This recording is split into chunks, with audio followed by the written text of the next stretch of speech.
क्या बताया, कैसा हमारा इतिहास लिखा, आपको जानकर बहुत हैरानी होगी। इन्होंने भारतीय इतिहास ऐसा कुछ लिखा हमारे ग्रंथों के बारे में पढ़ के, क्योंकि यही हमारी सरकार बन के बैठे हुए थे, इन्हीं के हिस्टोरियंस थे, और वो हिस्टोरियंस को इसी पे लगाया था कि भाई तुम्हें ऐसा इतिहास बनाना है जिससे भारतीयों को कॉन्फिडेंस बिल्कुल जीरो पे चला जाए कि अच्छा हम तो कुछ थे ही नहीं।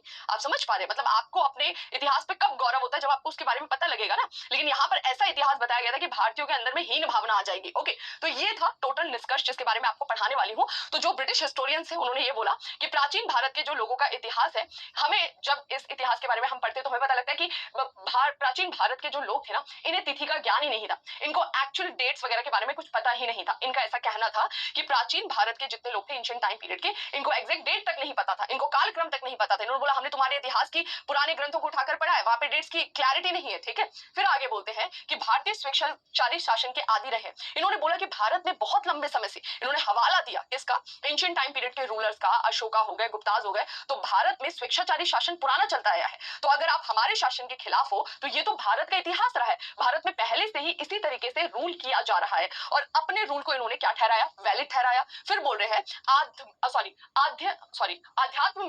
आध्यात्मिकता, ओके, आध्यात्मिकता और परलौकिक समस्याओं में लिप्त। इन्होंने बोला कि जो भारत है ये पूरी तरह से अध्यात्म की ओर झुका हुआ है। ओके, परलौकिक मतलब इसका कहना था कि अगर हमने भारतीय इतिहास पढ़ा जब, तो हमें पता लगा कि ये लोग की बात ही नहीं है, प्रेजेंट डे समस्या की बात ही नहीं है। एंशिएंट हिस्ट्री में सारी बात किसकी की गई है, भगवान की, उस लोग की जिस लोग के बारे में कुछ पता ही नहीं है, उस लोग के बारे में डिस्कशन किया गया है। तो फिर ब्रिटिशर्स ने बोला कि जब आप लोगों ने परलोक की बात की है, आपने इस लोक की बात ही नहीं की है, आपके इतिहास में पूरा अध्यात्म भरा हुआ है, इस लोक की, इस जनरेशन की, इस समय की समस्या की कोई डिस्कशन ही नहीं है, तो भाई परलोक आप देख रहे हो, ये लोग हम देखेंगे। मतलब आपने तो पहले भी अपना जो सोसाइटी है, जो इकोनॉमी, ये मैनेज नहीं किया था, यानी कि आपको आता ही नहीं, आप तो परलोक आध्यात्म की बात कर रहे हो। तो हम कैपेबल हैं, हम ये लोग, हम इस सिचुएशन को मैनेज करने के लायक है, इस तरह की बात ये बोल रहे हैं। आगे बोल रहे हैं कि और हमने जब भारतीय इतिहास पढ़ा तो हमें क्या पता लगा, आपका इतिहास तो बहुत सामाजिक भेदभाव से भरा हुआ है, जाति प्रथा, वर्ण व्यवस्था पूरी तरह से आपने भरा हुआ है, और इसके कारण आपका समाज में बहुत ज्यादा क्या हुआ है, नुकसान हुआ है। इन्होंने बोला कि भाई आपका समाज तो ऐसा था, जटिलता वाला, छुआछूत कर रहे थे, वर्ण व्यवस्था चल रही थी, जातियों पे जातियां चल रही थी,